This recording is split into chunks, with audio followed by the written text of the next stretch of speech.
गुरु चरणों की रज कराए भव सागर से पार। गुरु गीता का गायन शिष्यों के अंतर्मन को गुरु भक्ति से भिगोता है। उनके हृदय में सद्गुरु समर्पण के स्वर फूटते हैं। मन प्राण में गुरुवर के लिए अपने सर्वस्व को न्योछावर करने की उमंग जगती है। अंतर चेतना में सद्गुरु की चेतना झलकने और छलकने लगती है। जिन्होंने भी गुरु गीता की अनुभूति पाई है, सभी का यही मत है। साधनाएं अनेक हैं, मत और पथ भी अनगिनत हैं, पर गुरु भक्तों के लिए यही एक मंत्र है, अपने गुरुदेव का नाम। उनका एक ही कर्म है, अपने गुरुवर की सेवा।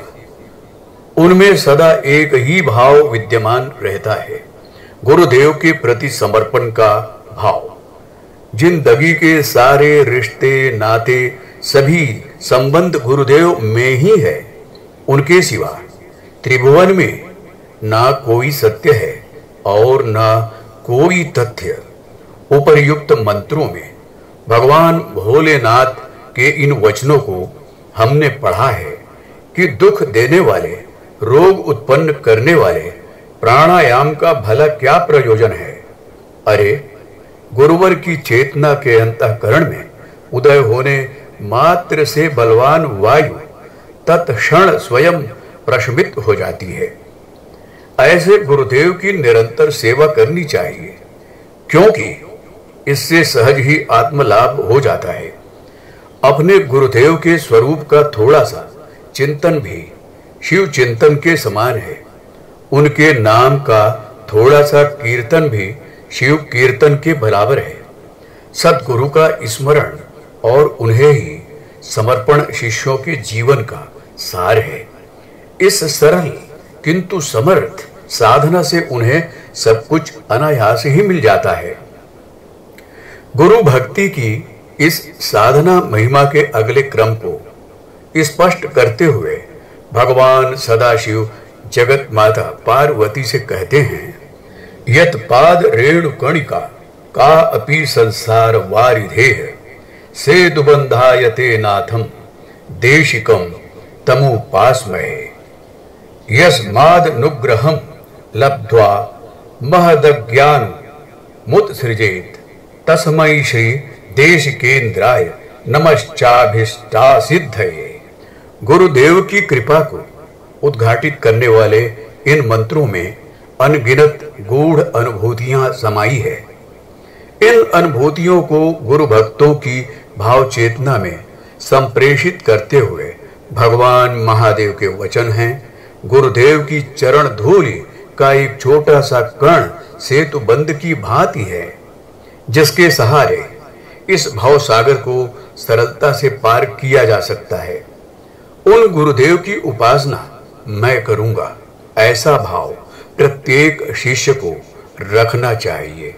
जिनके अनुग्रह मात्र से महान अज्ञान का नाश होता है, वे सद्गुरुदेव सभी अभीष्ट की सिद्धि देने वाले हैं। उन्हें नमन करना शिष्य का कर्तव्य है। गुरु गीता के इन महामंत्रों के अर्थ गुरु भक्त शिष्यों के जीवन में प्रत्येक युग में, प्रत्येक काल में प्रकट होते रहे हैं। प्रत्येक समय में शिष्यों ने गुरु कृपा को अपने अस्तित्व में फलित होते हुए देखा है। ऐसा ही एक उदाहरण लक्ष्मण मल्लाह का है, जो अपने युग के सिद्ध संत स्वामी भास्करानंद का शिष्य था। काशी निवासी संतों में स्वामी भास्करानंद का नाम बड़ी श्रद्धा से लिया जाता है। संत साहित्य से जिनका परिचय है, वे जानते हैं कि अंग्रेजी के सुविख्यात साहित्यकार मार्क ट्वेन ने उनके बारे में कई लेख लिखे थे।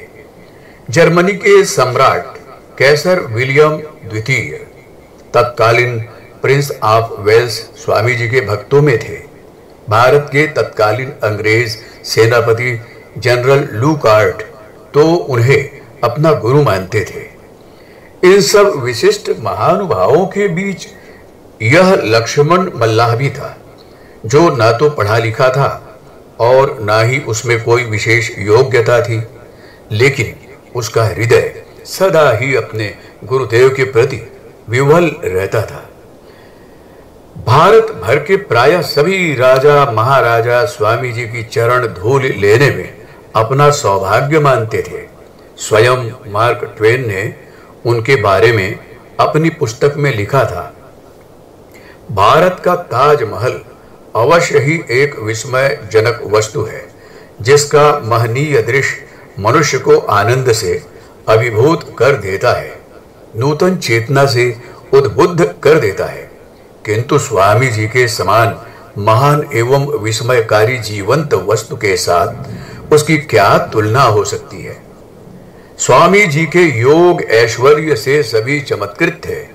प्रायः सभी को स्वामी जी अनेक संकट आपदाओं से उबारते रहते थे, लेकिन लक्ष्मण मल्लाह के लिए तो अपनी गुरु भक्ति ही पर्याप्त थी।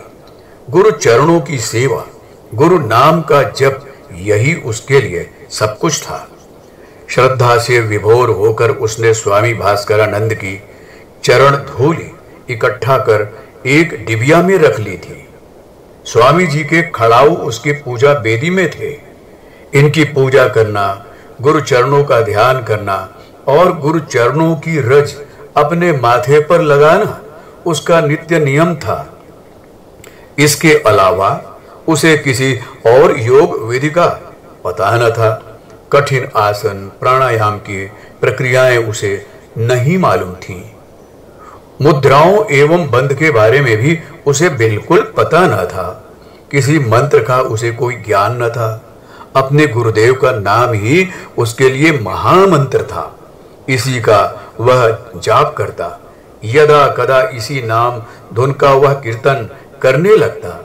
एक दिन प्रातः जब वह रोज की भांति गुरुदेव की चरण रज माथे पर धारण करके गुरुदेव का नाम जप करता हुआ उनके चरणों का चिंतन कर रहा था, तो उसके अस्तित्व में कुछ आश्चर्यकारी एवं विस्मयजनक दृश्यावली प्रकट हो गई। उसने अनुभव किया कि दोनों भवों के बीच गोल आकार का श्वेत प्रकाश बहुत ही सघन हो गया है। यूं तो यह प्रकाश पहले भी कभी कभी झलकता था। यदा कदा संपूर्ण साधनावधि में भी यह प्रकाश बना रहता था, पर आज उसकी सघनता कुछ ज्यादा ही थी। उसका आश्चर्य और भी ज्यादा तो तब हुआ जब उसने देखा कि गोल आकार के श्वेत प्रकाश में एक हल्का सा विस्फोट सा हो गया है और उसमें श्वेत कमल की 2 पंखुड़ियां खुल रही हैं। गुरु नाम की धुन के साथ ही ये दोनों श्वेत पंखुड़ियां खुल गई और उसके अंदर से प्रकाश की सघन रेखा उभरी। इसी के पश्चात उसे अनायास ही अपने आश्रम में स्वामी भास्करानंद ध्यानस्थ बैठे हुए दिखाई दिए।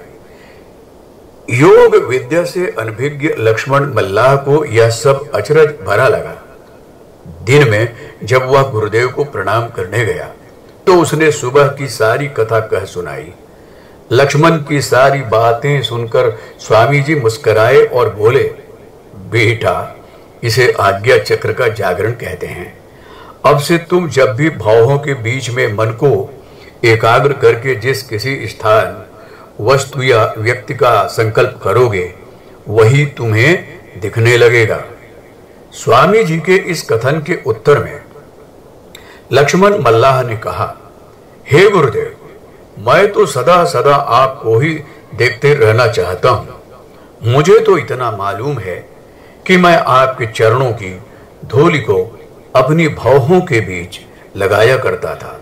यह जो कुछ भी है आपकी चरण धूलि का चमत्कार है।